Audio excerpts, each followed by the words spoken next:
seen the last of the walk at the Commonwealth Games. India, which will stage the next Games, Delhi 2010, has submitted a proposal to dump the walks as well as synchronised swimming from the program and all future Commonwealth Games.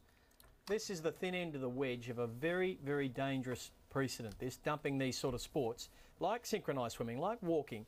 They treat Olympics and Commonwealth Games as the pinnacle of their sport. That is what their athletes aim at. And if the Commonwealth Games is going to have a place in the world of sport, then it has to allow these sports to continue. Because the sports like soccer, give me another one, tennis, who don't consider the Olympics or the Commonwealth Games, where they're played, any sort of pinnacle of their sport, I think they shouldn't be in the thing about synchronised swimming too, I mean, I've seen the ratings. People are absolutely, you know, fascinated because the sport is so bizarre, especially as they're going to hold it in the Ganges. That's going to be an interesting synchronised swimming. They'll be coming up real quick. Yeah, but see, that's the thing with synchronised swimming. You joke, but I happen to be a big supporter of synchronised swimming for various reasons. I find it a very good sport, and I think. Tell me the various reasons. Well, if you've ever seen a team's event of synchronised swimming where they do their routine to music, very skillful. It is amazing. If you've ever tried, I mean, I went down to before the 2000 Olympics. News Limited did a thing where reporters went along to various sports, and we thought it'd be very, very funny for me to go along and do synchronised swimming. I did it for 5 minutes and nearly drowned. By the end of it, having met these wonderful, hard-working... So you're too close to it. You're not looking at it subjectively. No, I am looking. I'm looking at it objectively.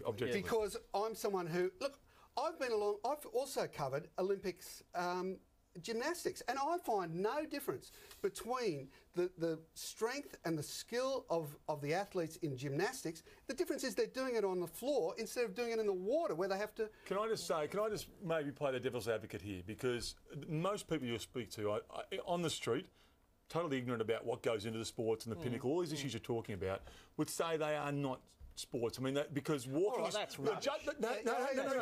This is devil's advocate stuff. Golf's not a sport. Judging walking, it frustrates people watching the walk because the judges and we don't understand it. How do you judge synchronised swimming? All these things. How do you judge rugby union? All those. No one knows what the referees are doing. There are flaws in it. I'm just saying, devil's advocate. People have been saying for many years, we don't need synchronised swimming or the walk. What? At the Olympic Games or the Commonwealth Games. Now listen, can't we tolerate it for 2 weeks every 4 years? That's right. That's all it is. Can I just say 2 one weeks thing? every 4 years. At the moment, the International Olympic Federation had their meeting in Guatemala 2 weeks ago. Now, they've worked out what sports they're going to bring in and what sports are trying to get in, and sports like golf are trying to get in. Why? And they said, well, no, you can't get in. Absolutely. You know the sport that they are looking at, that they think have got the most chance of getting into the London Olympics? Skateboarding. Because there's money to be made from all these kids. Well, it's contemporary. They'll say Olympics are losing their... That's right. But as long as it's the pinnacle of their sport, I've got no problem with it. But you can't just throw things out because they're not making money for the organisation. I agree. There's not much money to be made out of synchronised swimming. There's not a big market in... what are those things called? Well, those games. Now, wait a minute. In Europe, it is a huge sport, and the swimming centres... Of course it's huge.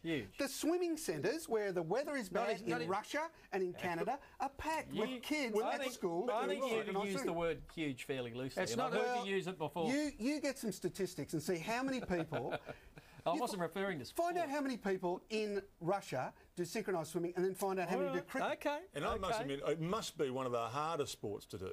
Especially in the Ganges, I told you. Especially in the Ganges. It's very difficult. So having said that, there's a good argument for putting on the table and having this sort of discussion over it, because really, walking, I respect the fact that we've had this lengthy discussion and fiery at times about these two sports suggests they do have an exciting side.